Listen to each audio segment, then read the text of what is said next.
Naam, leo hii April 13 ikiwa ni 2025, Simba Sports Club alicheza mchezo wake wa CRDB Bank majira saa 10 kamili za jioni na kuibuka na ushindi wa bao 3-1, ambapo mchezo huo Simba Sports Club walicheza dhidi ya Mbeya City katika dimba la KMC Complex, na ni mchezo ambao ulikuwa ni robo finali ambayo Simba Sports Club wamefanikiwa katika hatua ya kuelekea nusu finali. Hii ni finali ya pili mara baada ya Simba Sports Club pia kufanikiwa kuvuka katika michuano mizima ya kombe la shirikisho barani Afrika. Kwa hiyo tunaona kiwango cha Simba inaelekea kuwa ni kawaida yao katika swala zima la kuvuka katika hatua ya nusu finali. Leo Simba wamevuka katika nusu finali ya pili katika kombe la CRDB, na pia Simba wataelekea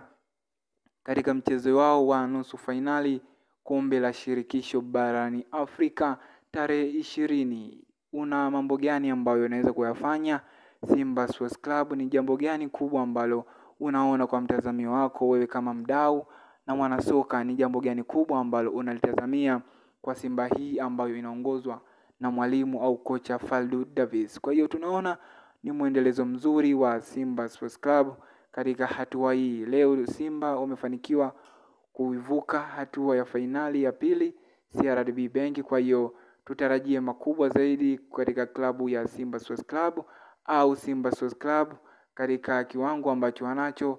Wana kasoro ipi ambayo wanao mpaka kwa muda huu wa sasa? Basi huu ndio muda wako wewe mdau wa mchezo, utapata kumwaga comment zako hapo chini na kuhakikisha kila swala linaenda katika hali ambayo imepangwa na katika kila hali ambayo inatarajiwa, na utatua comment na kuhusiana na swala gani ambalo Simba Sports Club wanatakiwa waweze kulirekebisha katika eneo gani katika timu yao, labda eneo la goalkeeping, defender, winger au katika eneo tofauti ambalo kwa wewe unaona bado lina madhaifu katika klabu ya Simba Sports Club.